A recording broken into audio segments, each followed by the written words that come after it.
d'habitude, non, on ne peut pas la lire plus tôt. Béchéni. On parle de Tisha B'Av. Oui. On est au 14 Adar. Quel rapport Tisha B'Av maintenant? Ok. On est en train de parler de la Megillah, que la Megillah, si tu veux changer la date de la récitation, tu vas plus tôt. Oui, toujours. Ok. Mais en attendant, il y a d'autres choses que si pour une raison ou une autre, tu ne peux pas le faire le jour même, tu vas plus tard. Tu repousses pour plus tard, pas pour plus tôt, pour plus tard. Et par exemple, le Tisha B'Av. Si Tisha B'Av, ça tombe un Shabbat, on ne va pas faire Tisha B'Av le vendredi. On va faire Tisha B'Av le dimanche, par exemple. Et Vayakel aussi en retard? Oui, aussi. Si Hakel c'est un Shabbat, on ne fait pas Hakel le Shabbat. C'est quelque chose de bien. Oui. Ils disent le roi au peuple. Oui, mais c'est une mitzvah dans la Torah qui est liée à un jour précis. Oui. Et donc, tu ne peux pas le faire avant que l'obligation s'est imposée. C'est comme, tu entends l'offrande de la Chagiga. Chagiga, c'est censé l'apporter pendant la fête. Alors, si le jour de la fête, disons, c'est un Shabbat, et il y a un problème d'apporter une Chagiga, alors tu ne vas pas le faire le vendredi, parce que ce n'est pas encore la fête, il n'y a pas une obligation d'apporter une Chagiga. Donc forcément, tu vas la repousser pour plus tard. On va blined, on parlait dimanche. Je n'ai pas eu le temps de regarder. Non, mais j'ai pas oublié. Et c'est très important parce que c'est un truc de base.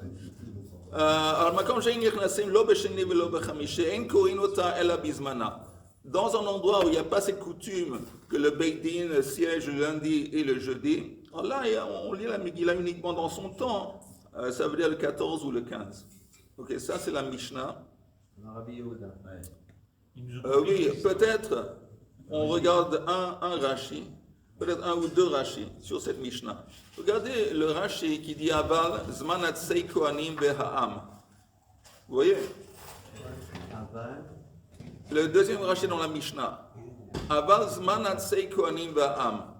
האמור במסכת תענית, שהיו משפחות של ישראל שקבעו עליהם ימים בכל שנה להביא עצים למקדש, לצורך המערכה. Il y avait une date fixe pour une famille quelconque qui s'est portée volontaire d'apporter du bois. Ok, ça s'appelle c'est une fête pour eux, pour la famille. Hein? C'est le feu. La maracha, c'est le feu. Donc, ils ont apporté du bois pour quoi faire? Pour le feu. Pour alimenter. Oui. Le tzorech ha-maracha. Ve'mevi'in korban eitzim imahen. Et ils avaient l'habitude d'apporter une offrande. Une offrande qui accompagnait le bois qu'ils apportaient. Im chal lior b'shabbat. Si ce jour dont on parle, il tombait le Shabbat, me'acharin le yom machar. Il repoussait ça pour le lendemain. וכן תשעה באב שחל להיות בשבת והוא הדין לי"ז בתמוז ולעשרה בטבת. Et en fin de compte, la même loi s'appliquerait à י"ז בתמוז ועשרה בטבת. והיידה נקה תשעה באב. Et pourquoi, si c'est comme ça, on spécifie dans la Mishnah תשעה באב? ועשרה בטבת, אם זה יוצא יום שישי, אז צמים. נכון. si לעשרה בטבת זה... יוצא יום שישי, עשרה בטבת, צמים ביום שישי. צמים, נכון. משום דהוכפלו בו צרות והכל מתענין בו.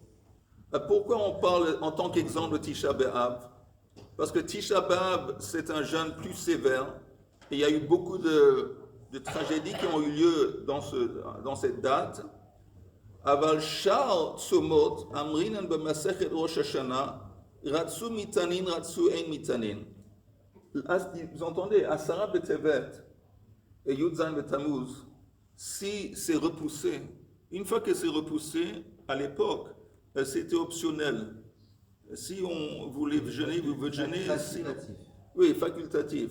Tandis que Tisha B'Av, même quand c'est repoussé, le dimanche, c'est une obligation. Ça, c'est pour ça que la Mishnah parle de Tisha B'Av.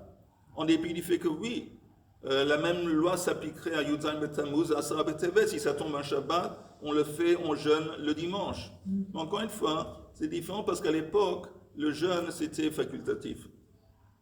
Le seul jeûne qu'on ne peut pas repousser, c'est le jeûne de Yom Kippour. נכון. גמרא.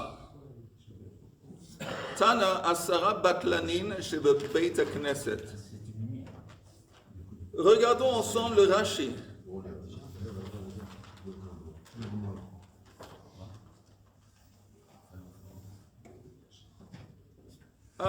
Vous entendez? Je n'ai pas fini le Rashi. Je n'ai pas fini le Rashi qu'on était en train de lire. Chagiga, vous voyez, il y a encore un Rashi. Vous voyez Chagiga? Im chal Yom Tov beShabbat, si la fête se déroule, tombe le Shabbat, dochin shalmei Chagiga, les machar, sharay yesh la tashlumin kol shiva, on va repousser l'offrande de la Chagiga pour le lendemain, parce que, vous entendez, quand il y a une fête, il y a la règle, on monte à Yerushalayim, il y a 2 offrandes qu'on est censé apporter. Un, c'est Korban Chagiga, qui est un Korban Shlamim, dont la plupart est mangé par les propriétaires, par sa famille. Et l'autre, c'est Korban Re'iyah, Olat Re'iyah. C'est simple, c'est une Korban qu'on apprend pour fêter le fait qu'on se présente devant Hachem pendant la fête. Et ça, c'est une Ola. Ola consumé entièrement? Oui, Olat Re'iyah et Korban Chagiga, c'est un Shlamim.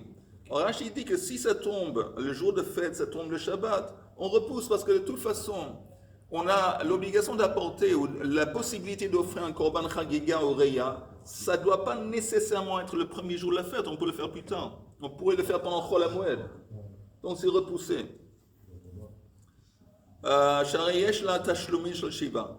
כל שיבה, וכן הקל את העם שהיה בשנה הראשונה של שמיטה, la cérémonie de Hakel qui se déroulait la première année après la Shemitah, במוצאי יום טוב, il faut dire Rishon, של Chag, c'était après le premier jour de fête de Sukkot, כדכתיב, comme c'est écrit dans la Torah, מקץ 7 שנים, במועד שנת השמיטה, כדאמרינם במסכת סוטה, שהיה מלך קורא בתורה, ספר משנה תורה. Et qu'est-ce qui se passait là-bas? Un rassemblement énorme du peuple entier. Et le roi, il lisait, il récitait tout le livre de Dvarim. C'est intéressant, parce que Dvarim, c'est très lié. C'est lié comme ça à un renouveau de l'année. Et il y a cette coutume que pendant chose là, Hoshana Rabbah, le tikkun de Hoshana Rabbah, le tikkun essentiel de Hoshana Rabbah. Aujourd'hui, il y a des gens qui disent Teilim, tous les Teilim, mais le tikkun le plus ancien de Hoshana Rabbah, c'est de lire en entier Sefer Dvarim. Parce que Sefer Dvarim, en quelque sorte, c'est comme un Sefer Moussa. C'est le Sefer Moussa qui a été écrit par Moshe Rabbeinu, avec l'inspiration divine, bien sûr. Mais on commence l'année avec toutes ces leçons qu'on apprend de Sefer Dvarim. Et tout le monde est obligé d'apporter la vie et tapam, et apporter même leurs enfants, les petits-enfants. Que dirtiv hakel et ta'am, ha'anashim, ha'anashim, ha'tam, c'est précisé dans la Torah. Ou be Shabbat, ivshar, et le Shabbat on ne peut pas. Alors qu'est-ce qu'on fait? Ma'avirin oto le machar, ou bagmara yusham yemefresh, tahad elo avdin le be Shabbat, bibne habima. La raison pour laquelle on ne fait pas le Shabbat, c'est parce qu'il y a une estrade. On construit une estrade sur laquelle le roi, d'autres notables, le Kohen Gadol, ils sont assis sur cette estrade devant le peuple. Et si le Shabbat, on ne peut pas le construire. Et d'Etznan, Bimash le-Etz, Ayosin la Melech Ba'azara, Ve'yoshev alea, Ve'pachinen, et là-bas on demande, Pachinen hatem, Ve'la'avtem, on n'a qu'à faire à construire la Bima le jour avant. On ne le fait pas le jour avant parce que ça prend trop de place. C'est une grande estrade. Où est-ce qu'on le construit? On le construit dans la cour du temple. Et quand dans la cour du temple, il y a toujours une activité qui est liée aux offrandes. Si tu vas construire cette chose le vendredi, toutes les offrandes du vendredi, ça va embêter. Donc on ne veut pas le faire le Shabbat, donc on le repousse pour le lendemain. On peut être placé à Shabbat, du moment que ce n'est pas fixé. Je ne sais pas. Apparemment, c'était une grande estrade et on ne veut pas. C'est dans le Ezrat Nashim ou c'est quoi un peu ça? Ezrat Nashim. Ok, Gemara. Alors, on avait dit, ou plutôt Rashi, encore un Rashi qui parle d'Asara Baklanin. Vous voyez? Asra batlanin shebebeit hakneset shehen betelim mimelachtam. Ils ne font pas de travail. Venizonim mishel tzibur. Ils sont supportés par la communauté. Ils sont payés par la communauté. Pourquoi faire? Kedei liot mitsuin betfila bebeit hakneset. Pour assurer qu'il y a une prière constante dans la Beit Knesset. De Mar b'Masechet Brachot, parce que c'est écrit. Kevan sheba kadosh baruch hu bebeit hakneset veino motzei sham asara hu koes. Il y a une espèce de colère divine si un Kadosh Baruch Hu vient dans une Beit Knesset et la Beit Knesset est vide. Donc pour enlever cette colère divine, il y a toujours des gens sur place pour assurer que vous complétez un minyan ou pour faire un minyan. Dans une ville comme ça, il y a plusieurs Beit Knesset. Et alors ces gens-là, les 10 de Batlanim, ils sont un peu dispersés dans toutes les synagogues. Alors comment ça se passe? Je ne sais pas exactement comment ça se passait. C'est intéressant parce que il y avait la plupart des Beit Knesset à l'époque de Chazan, ou beaucoup de Beit Knesset, ils n'étaient pas construits dans la ville. Ils étaient construits dans les champs. Pourquoi? Parce que le travail commençait à l'aube. Les gens, ils étaient sur place dans les champs. Ils commençaient déjà la première lueur de lumière, ils commençaient à travailler. Ils se levaient la nuit. Ils allaient dormir très tôt la nuit parce qu'il n'y avait pas de l'électricité. Donc ils allaient dormir très tôt. Ils se levaient très tôt. Donc ce n'était pas possible de prier Shacharit dans la ville parce que c'était toujours nuit. Shacharit, ça commençait quand ils étaient dans les champs. Donc Shacharit, ils priaient là-bas, Mincha là-bas, et souvent Mariv là-bas. Parce que Marie priait à la fin de la journée, ils attendaient la fin de la journée, ils arrêtaient de travailler, ils priaient Mariv. Donc, en fin de compte, il n'y avait pas une Beit Knesset peut-être, il y avait beaucoup de Beit Knesset dans la ville. Shabbat, ils n'allaient pas dans les champs. Oui, alors je dis, il y avait une Beit Knesset peut-être dans la ville. Et là, dans cette Beit Knesset, on voulait s'assurer qu'il y a un minyan pour la Asra Batlanim. Je pense que c'est plus ou moins. Et comment ils faisaient le lundi et le jeudi où il fallait lire le Sefer Torah? Alors là, le Sefer Torah, c'était dans les champs. C'était une Beit Knesset qui construisait un truc peut-être provisoire ou pas, près des champs. Ok, on continue. Alors, dans la Gemara, Tana Asra Batlanin Shebebeit Knesset Be'elu Amrum Makdimim Velo Machirin. Maïtama, quelle est la raison? Amar Rabbi Abba de Amar Shmuel Amar Kra Velo Ya'avor. Pourquoi en ce qui concerne la récitation de la Megillah, on ne veut pas repousser ça pour plus tard? Comme tu avais demandé au début, pourquoi c'est toujours plus tôt? Parce que c'est écrit Lo Ya'avor. Ça ne peut pas dépasser. Maintenant, quand on dit Lo Ya'avor, le pshat, la compréhension de base dans la Megillah, c'est que la fête Lo Ya'avor, elle ne va pas disparaître de parmi le peuple. Ça, c'est le sens, disons, le pshat. Mais ici, on fait une espèce de dracha, Lo Ya'avor, en ce qui concerne la date, la récitation, elle ne peut pas dépasser le 14 ou le 15. Amar Rabbi Abba Amar Shmuel, Minayn, Shein Monin Yamim Leshanim. D'où est-ce qu'on apprend qu'on ne compte pas les années selon les jours? Sheneemar, les Chodshei Hashana. C'est écrit dans la Torah, les Chodshei Hashana, Chodashim Atamone Leshanim, Viatamone Yamim Leshanim. Le compte de l'année, on compte l'année par unité de mois et pas par unité de jours. Regardez juste un Rashi. Le Rashi qui dit Minayn Shein Monin Yamim Leshanim. Vous voyez, Chaim, tu vas parler constamment. Traduis les mots qu'il ne comprend pas, c'est tout. Ok, non, je veux juste Pas de politique. Pas de politique et pas de foot. Ok. Minayn she'ein monin yamim leshanim. Rashi. Kegon de amar konam yain sheni toem leshana. Un type, par exemple, qui s'engage de s'abstenir de vin pendant 1 an. Moné yud bet chodesh, yom yom. Comment on calcule l'année? Selon les mois. V'im nadar be'echad ben Nissan, asur ad echad ben Nissan abba. Par exemple, il s'est engagé de s'abstenir de vin, c'était le premier jour de Nissan. Il attend jusqu'au prochain Rosh Chodesh Nissan. Afalpi, en dépit du fait, she'adain yesh achat esrei yom, sheyemot hachama yeterin al yemot al-levana. En dépit du fait que si tu comptes une année par les jours, il y a 11 jours qui va manquer. Si tu veux de Rosh Chodesh Nissan au Rosh Chodesh Nissan, c'est pas 365 jours. Parce que l'année solaire, elle a 11 jours de plus que l'année lunaire. Alors si tu vas selon les mois, lui quand il s'est engagé de s'abstenir, et si tu vas au prochain Rosh Chodesh Nissan, il savait qu'il y a 11 jours qu'il a... Il a 10 jours. Oui, mais ça fait rien, parce que nous, encore une fois, on compte l'année uniquement par des unités de mois. On peut réfléchir avant. Au Pamim, j'en ai aussi une Chodeshim Chassirim, où il y a des fois aussi que les mois sont, au lieu de mois de 30 jours, ils consistent de 29 jours. Ok. On retourne à la Gemara. La Gemara dit, Verabanan de Kaisarim, Meshum Rabbi Abba Amru, Minayin she'ein mechashvin sha'ot lechodashim. Aussi les mois, où est-ce qu'on sait qu'on ne prend pas en compte les heures pour calculer les mois? Sheneema ad chodesh yamim. Yamim ata mechashev lechodashim, ve'i ata mechashev sha'ot lechodashim. Ici aussi, les unités par lesquelles on compte un mois, c'est des unités de jours, mais pas d'heures. Rashi dit sha'ot lechodashim. Que Gona Omer Zegiter, Imlo Bati Mikan Vad Chodesh. Il y a quelqu'un qui dit à sa femme, tu sais, bon, ça c'est ton get, il va devenir applicable, il va devenir opérationnel.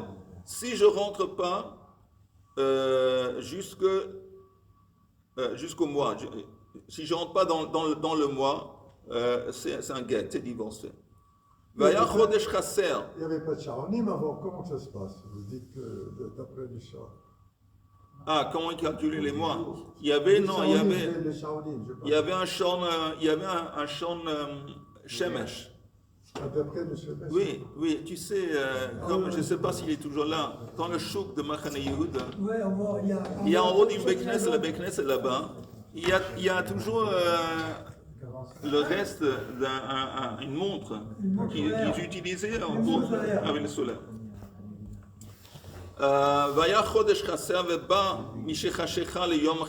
Et lui, il arrivait la nuit du 29. Il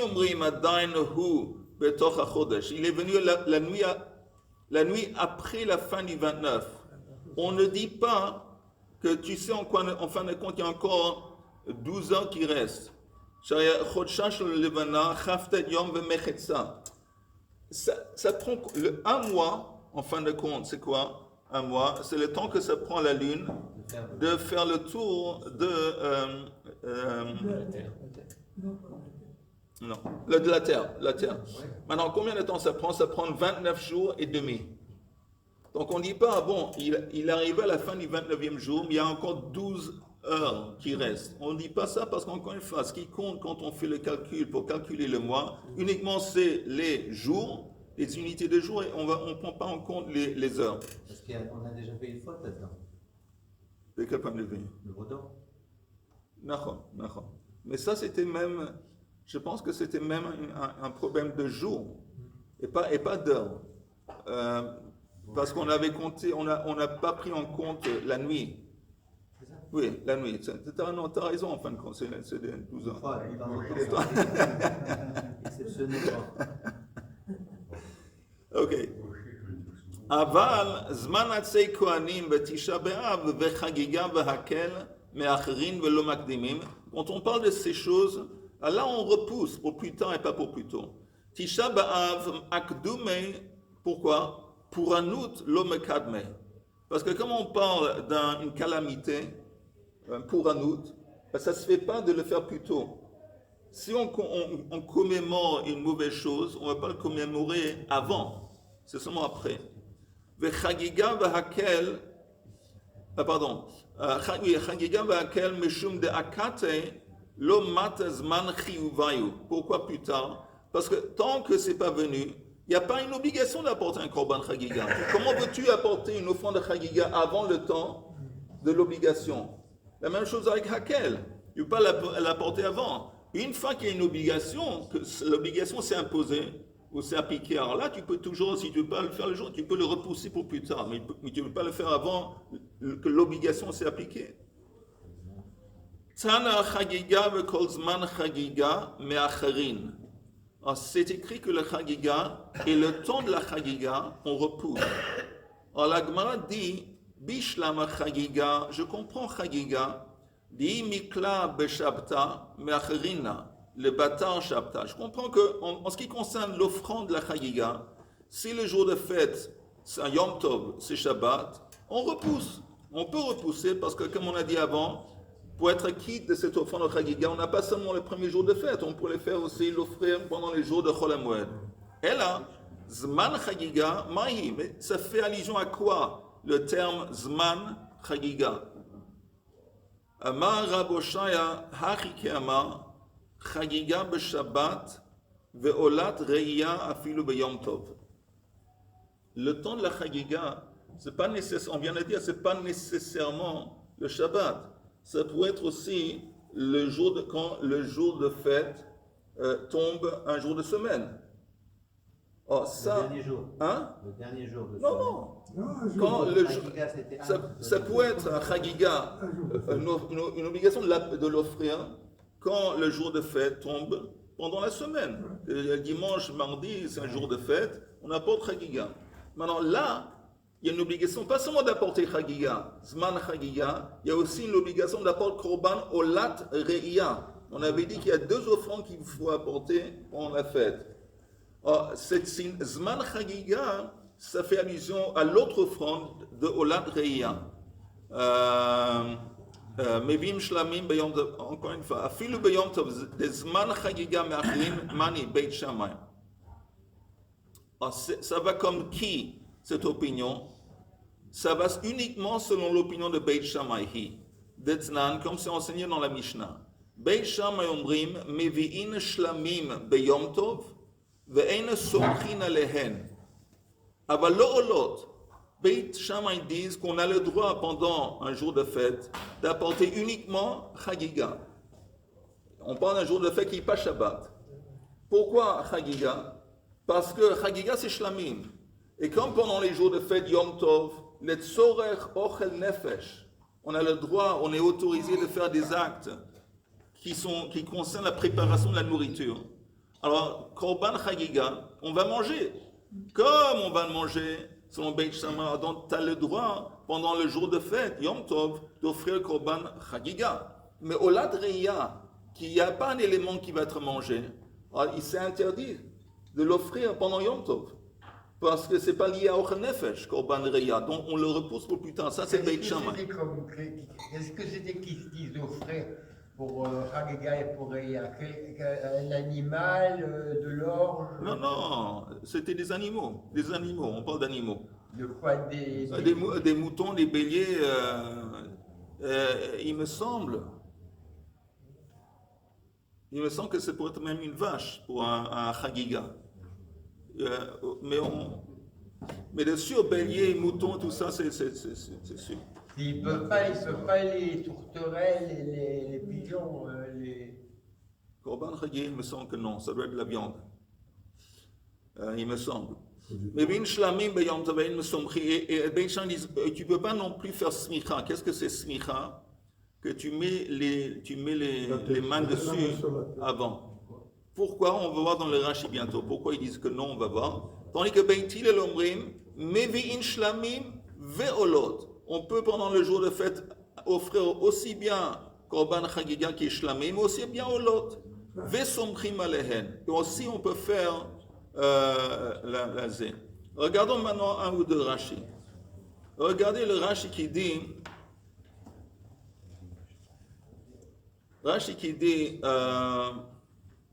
Afilu beyom tov desman chagigahu. Vous voyez, le Rashi, le titre du Rashi, même un Yom Tov, desman chagigahu, shemutar lakriv shalmei chagiga, vafilu hachi me'acherin olad reya. En dépit du fait que c'est permis d'offrir une chagiga, néanmoins olad reya s'est repoussé, ad chulo shel moed. Vahachi mashma lishne de braita, chagiga me'acherin, Ve'od yesh davar acher. À part le fait qu'on repousse Korban Chagiga, il y a une autre offrande. Shehigia zmano me'acherin oto, qu'en dépit du fait que le temps est venu, on va le repousser.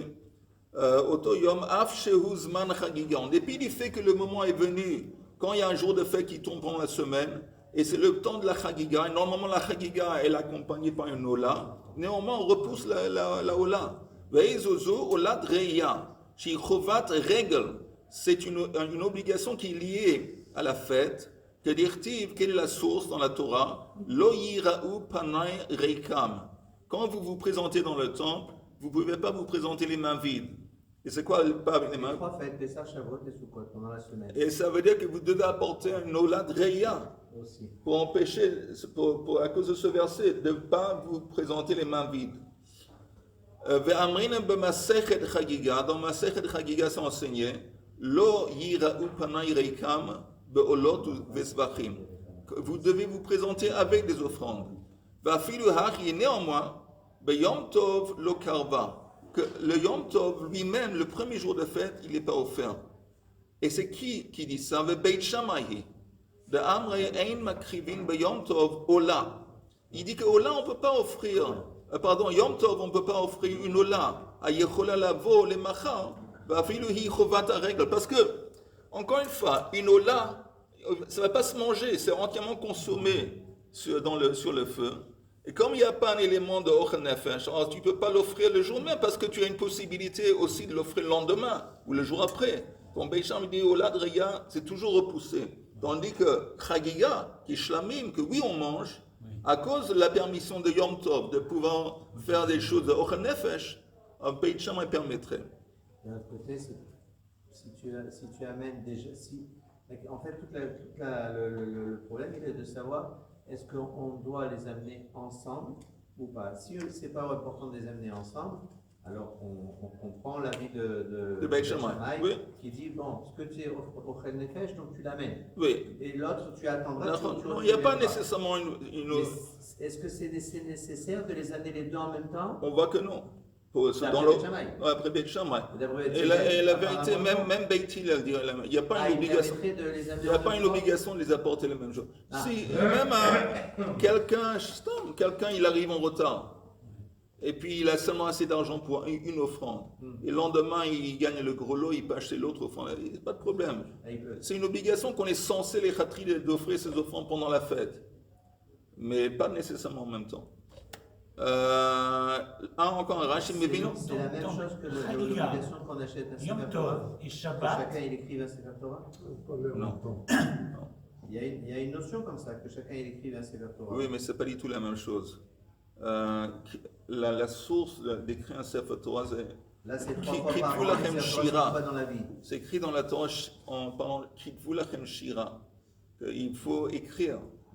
Maintenant, il y a ceux qui disent que tu es quitte même si tu achètes des livres Sifrei Kodesh, pas un Sefer Torah. Il y a ceux qui disent que tu es quitte si tu achètes un ou deux des lettres d'un Sefer Torah. Ça ne veut pas dire nécessairement un Sefer Torah en entier. Et ceux qui disent que oui, pour être... Il y a plein d'options différentes qui se... Oui, c'est-à-dire que dans un Shabbat, Chagiga et Yom Tov, on ne doit apporter que des korbanot qui se mangent. Je répète. Sauf Tamid. Oui. En Shabbat, comme tu dis, tout le monde est d'accord, le Korban Tamid, il est offert 2 fois par jour, le matin et aussi le Moussaf. Moussaf aussi c'est une Ola, comme le Tamid c'est un Ola, Moussaf c'est Ola, et c'est offert chaque Shabbat et chaque jour de fête. C'est brûlé entièrement. La question est, qu'est-ce qui se passe avec ces offrandes qu'on est obligé d'apporter pendant les fêtes, pendant les règles? Alors, si le jour de fête, c'est le Shabbat, et comme on parle d'obligations qui sont personnelles, c'est des obligations personnelles. Vous entendez, Korban Tamid et Korban Moussaf, ce n'est pas des obligations personnelles, c'est des obligations d'Itzibour. Mais ces 2 offrandes, Chagiga ou Ladreya, c'est des obligations qui s'imposent à chaque individu. Alors si ça tombe le Shabbat, on dit non. On ne va pas profaner le Shabbat pour un truc personnel, et surtout parce que tu as la possibilité de l'offrir plus tard. Donc tu le fais plus tard. Alors qu'est-ce qui se passe si le jour de fête, ce n'est pas Shabbat? Le jour de fête, c'est pendant la semaine. Alors là, il y a une différence entre Beit Shammai et Beit Hillel. Beit Shammai, ils disent, bon, Le jour de fête, c'est Ochel Nefesh. Alors tu peux faire Korban Chagiga qui est Shlamim, parce que ça se mange. Mais Korban Olad Reya qui ne se mange pas, tu ne peux pas faire le jour de fête. Tu le fais seulement Chol HaMoed. Et Beit Hillel, ils disent non, il n'y a pas de différence entre les deux, tu peux le faire même le jour de fête. Même Olad Reya. On va voir encore une fois dans le Rashi. Juste une petite précision, pour Shavuot, c'est valable pendant les 7 jours. Oui, en dépit du fait que la fête, il n'y a pas de Chol HaMoed pour Shavuot, mais tu as raison. Mais la possibilité de Tashlumim, elle s'applique après. C'est pour ça, entre parenthèses, qu'on ne fait pas Tachanoun après les jours à cause de ça, après les jours de Shavuot. Mais vin shlamim b'yom tov shehen ma'achal adam b'yom tov v'chtiv et asher yochal lechol nefesh. Maintenant, je continue dans le Rashi. Vous y êtes?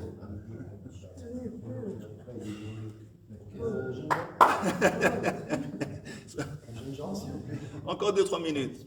Vein somchin alehen. On ne peut pas faire la smicha. Pourquoi pas? Sha smicha shvut hi detnan. La smicha, c'est un interdit de Rabbanan. Pourquoi? Eiluhen mishum shvut lo rochvin al gabei behema. Entre autres, c'est une interdiction de chevaucher sur un animal pendant Shabbat. Alors, quand tu te poses, quand le propriétaire de l'offrande, il pose ses deux mains, il se repose, c'est comme ça rentre dans la catégorie de chevaucher. Et c'est pour ça que c'est interdit. Selon Beit Shammai. Où est-ce que c'est? Alors, qu'est-ce qui se passe? Ici, il y a des offrandes qu'on va offrir Yom Tov, selon Beit Shammai, mais tu ne peux pas faire smicha. Par exemple, Korban Chagiga. Alors, quand est-ce que tu fais smicha? Tu le fais la veille. La veille. De late le Beit Shammai techef le smicha shrita. Parce que Beit Shammai disent que ce n'est pas important d'avoir un qui suit l'autre. Normalement, tout de suite après la smicha, il y a la shrita. Normalement, on fait shrita, on fait smicha tout de suite après. Beit Shammai disent non, pas nécessairement. Tu peux décaler, tu peux faire la smicha la veille et la shrita un peu plus tard. À condition que c'est la même bête. Oui, bien sûr, bien sûr. Encore un Rashi. Rashi dit, mais selon Beit Shammai, aval lo olot. Ein mevi'in de sabri lachem velo le gavoa. Parce que, pourquoi Beit Shammai dit ça? Parce que le verset dans la Torah, il y a un verset dans la Torah qui parle de Ochel Nefesh. Yom Tov Yi Lachem, c'est écrit Lachem. Ce jour est consacré à vous. Alors, ça veut dire quoi à vous, selon Beit Shammai? Ça veut dire que les préparations de nourriture, c'est tant que c'est pour nous. On prépare la nourriture que nous, on va manger, et pas les gavois, mais pas des choses, des offrandes qui sont adressées à la Kadosh Baruch Hu, parce que c'est écrit dans le verset Yom Tov Yi Lachem, pour vous. C'est pas les besoins, ça vient exclure la gavois. Donc, c'est pour ça que la Ola, on ne peut pas faire pendant Yom Tov selon Beit Shammai. Encore un Rashi. Beit Hillel omrim meviim shlamim ve'olot. Alors si c'est comme ça, qu'est-ce que Beit Hillel va faire, le mot lachem? Yom Tov hu lachem. Qu'est-ce qu'il va faire? Umani mekayem lachem, lachem velo le nochim. Ou lachem velo le behemot. La Torah pour Beit Hillel, quand il dit c'est pour vous, vous avez le droit de faire des préparations de nourriture. Ça veut dire des préparations de nourriture pour vous. Qu'est-ce que ça vient exclure? Un non-juif. Vous n'avez pas le droit de préparer la nourriture pour un non-juif, Yom Tov. Et c'est important vis-à-vis de si quelqu'un, pour une raison ou une autre, il veut inviter un non-juif chez lui pendant la fête. Si ça se passe. Alors, il peut cuisiner pour un juif, il ne peut pas cuisiner pour un goy pendant Yom Tov. Il peut lui donner des choses qui ont été déjà cuisinées la veille, il peut lui donner des choses qui ont été cuisinées pour un juif. Pas de problème de partager. Mais il ne peut pas cuisiner pour un goy pendant Yom Tov. Ça, c'est la lacha. On cuisine pour la famille. Oui, c'est ce que j'ai dit. Oui, c'est ce que j'ai dit. Si tu as cuisiné pour un juif et il y a des choses qui restent, il n'y a pas de problème. Mais tu ne peux pas spécifiquement faire un plat, cuisiner un plat pour un non-juif. Oui. Et c'est pour ça que Beit Hillel, eux, ils disent, tu peux, oui, faire des travaux, faire un travail pour préparer la nourriture, préparer quelque chose pour Gavoa, pour Hachem. Parce que le mot Lachem, il exclut le Goy, mais pas Gavoa. Donc c'est pour ça que Beit Hillel dit que tu peux offrir une olate Re'ia, Parce qu'il ne va pas exclure Gavois, mais tu ne peux pas, en attendant, cuisiner Yom Tov pour un goy. Compris? Okay. Ça, c'est la marloquette entre Beit Shammai et Beit Hillel en ce qui concerne Olad Reya et Korban Chagiga pendant Yom Tov. Attends, mais Beit Hillel ou Beit Shammai, les deux, ils pensent que on ne peut pas cuisiner pour un goy. Je ne sais pas, Beit Shammai, parce que Beit Shammai, eux, ils disent Lachem, ça vient exclure Gavois. C'est-à-dire que quand tu prépares quelque chose, l'autorisation de préparer et de faire des actes, des melachot, c'est uniquement pour vous. Pour Ochel Nefesh, pour vous. Mais si tu as préparé ou fait la shrita d'un animal, c'est qui pas pour vous, ce qui est la Gavoa, la Kadosh Baruch Hu, c'est interdit. Lachem. Et bien ils disent non, Lachem, ça ne vient pas exclure Gavoa, ça vient exclure le goy. Encore une minute, et puis la vérité. Somchim aleim amar chagiga kol zman chagiga, machrin fait. Attends, encore une. Où est-ce qu'on s'est arrêté? On s'est arrêté à Rav Amar. Vous voyez, Rav Amar. Rav Amar chagiga kol zman chagiga. Encore un petit peu. Mais acherin, on peut repousser. Tfei lo. Mais on ne peut pas repousser plus tard. C'est quoi plus tard? D'Etnan. On peut seulement repousser la chagiga pendant le temps dans lequel la chagiga pourrait être offerte, c'est pendant la fête. Mishelo chag beyom tov harishon shel chag, chogeg veholech et kol haregel kulo. Quelqu'un qui, pour une raison ou une autre, n'a pas offert le chagiga pendant le premier jour de fête, il peut le faire pendant les jours de Chol HaMoed, y compris beyom tov acheron shel chag, y compris le 7e jour de Pesach, le 8e jour c'est une question, le 8e jour de Sukkot. Avant la règle, mais une fois que la fête est finie, Velo Chag, il n'a pas encore offert l'offrande, c'est foutu. Eino Chayav. Bachayuto, il est plus responsable, il est plus obligé d'apporter. Et Rav Ashi Amar, Chagiga vekol zman Chagiga me'acherin. Va'afilu atzeret, il vient dire, tu sais quoi, ça qu'on peut offrir, on peut repousser l'offrande pour plus tard. Plus tard, ça comprend Chol HaMoed. Même pour la fête de Shavuot, il n'y a pas Chol HaMoed. De Chad Yom me'acherin, l'Etnan modim she'im chal atzeret liot b'Shabbat, she'yom tavuach achar Shabbat. Là, on met un point. Que si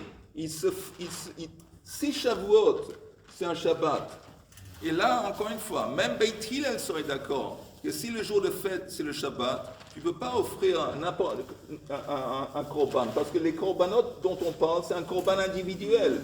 Les korban individuels, on ne va pas apporter le Shabbat. Donc tu repousses. On a vu que tu repousses pendant le Zman Chagiga, qui est Chol HaMoed. Mais Shavuot, il n'y a pas Chol HaMoed. Néanmoins, on a, comme Chaim avait dit avant, on a 7 jours après Shavuot, dans lesquels on peut offrir des offrandes qu'on était censé d'offrir le jour même, 6 jours après. Voilà. Ok, on est arrivé jusqu'à la dernière ligne, Amar Rabbi Elazar. Messieurs, Bessorot Tovot, et on a oublié de consacrer le shiur. Non, pas la prochaine fois. Oui, mais c'est trop tard. On ne peut pas faire ça rétroactivement. Pourquoi, avant de se quitter, avant de faire le Kaddish, on est encore dans on va dire Rabbi Hanania.